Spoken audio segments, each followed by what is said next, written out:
செஞ்சாரு? அவர் நன்மை செய்கிறவராக தான் சுற்றி இருந்துக்கிறார்ல. நன்மை செய்த ஆண்டவருக்கே அப்படிப்பட்ட பாடுகள் இல்லையா? ஆனா நம்ம நிறைய நேரத்துல என்ன செஞ்சுறோம்? முறுமுறுக்கிறோம் இல்லையா?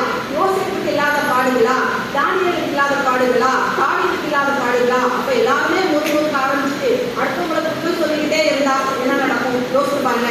இப்ப நம்மளுடைய வாழ்க்கையிலும் நம்ம குற்றங்களை மறைத்து வாழ்கிறவர்களுக்காக நம்ம அழைக்கப்படுறோம். சிலுவை அதுதான் நமக்கு கற்றுத்தருகிறது சரியா? அப்போ பாருங்க, அதுல ஒரு குற்றவாளி சொல்றான், நீ ஏசுவானா உன்னை ரட்சித்துக்கொள், என்னை ரட்சி அப்படின்னு சொல்றான். ஆண்டவருக்கு முடியாத காரியமா? யோசிச்சு பாருங்க.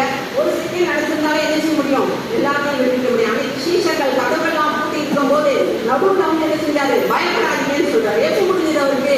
நமக்கு சாவி இருந்தாலும் திறக்க முடியல. ஆண்டவருக்கு அதெல்லாம் தேவையில்லை. அவர் சர்வ வல்லமையுள்ள தேவன். அவரால் செய்ய முடியாத அதிசயமான காரியம் ஒண்ணும் கிடையாது. ஆனால் பாருங்க, அவர் பரமபிதாவின் சித்தத்துக்கு தன்னை என்ன செஞ்சாரு? முழுவதுமாய் ஒப்பு கொடுத்திருக்காரு. அப்ப நம்மளுக்கு ஒரு வாழ்க்கையை ஆண்டவர் கொடுத்திருக்காருன்னா நம்மளுக்கு தான் ஒரு ப்ளூ பிரிண்ட் அவர் வச்சிருக்காரு. என் மகளுக்கு இந்த காரியம் இந்த இடத்துல இருக்கணும், இப்படிப்பட்ட காரியங்களை செய்யணும்னு சொல்லி ஆண்டவர் நம்ம ஒவ்வொருவருக்கும் என்ன செஞ்சிருக்காரு? பொறுப்புகளையும் கடமைகளையும் கொடுத்திருக்காரு. அதனாலதான் ஆண்டவர் சொல்றாரு, உங்களுக்கு நியமித்திருக்கிற ஓட்டத்திலே பொறுமையோடு ஓட கடவுள். அடுத்தவங்களை பார்த்து ஓடுன்னு சொல்லியிருக்காங்களா?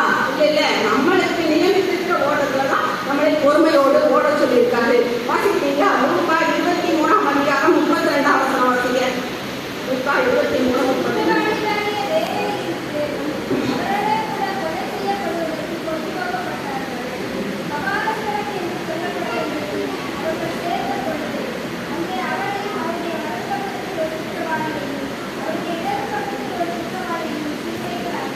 பாருங்க, அவங்க தெரியாதவங்களுக்கு என்ன செஞ்சிருக்கோம்? இவரும் ஒரு பெரிய குற்றவாளி போல அப்படின்னு நினைச்சிருப்பாங்க.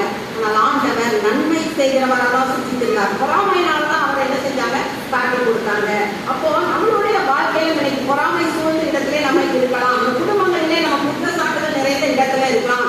ஆனால் ஆண்டவர் எப்படி பரமபிதாவின் சித்தத்தை செய்து முடித்தாரோ, மற்றவங்களை குறை சொல்றதுக்கு அவர் செஞ்சுக்கலாம்ல.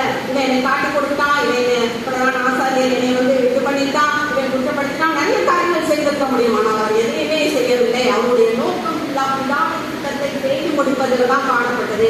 அப்ப இந்த வேளையிலும் நம்மளுக்கு கொடுக்கப்பட்டிருக்கிற ஒரு வாழ்க்கையிலே நம்ம அந்த கோல்டன் சிட்டிக்கு போகணும்னு சொன்னா நம்ம ஆண்டவரோடு கூட நடக்கிற அனுபவம் நமக்கு தேவைப்படுகிறது. வாசிக்கிறீங்களா?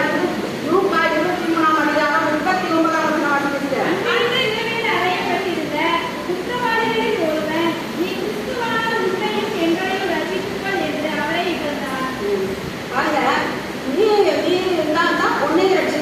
எங்களை ரட்சித்துக்கொள் அப்படின்னு சொல்லி ஒரு குற்றச்சாட்டை அவன் வைக்கிறான். அந்த இடத்துல தான் தவறு பண்ணிட்டோம், தண்டனை நடந்துட்டோம், கடைசி நேரத்தில் மற்ற கல்லணை போல சொல்லலாங்கிற ஒரு எண்ணம் கூட என்ன செய்யல அவனுக்கு. பாருங்க, ஒரு இடத்துல ஒரு மனுஷன் இருந்தானா, அவன் ஒரு குடியிருக்கிட்ட போய் சொன்னானா, நீ அழகா பாடுற, எல்லாம் கரெக்ட் தான், ஆனா கருப்பா இருக்கே அப்படின்னு சொன்னான்.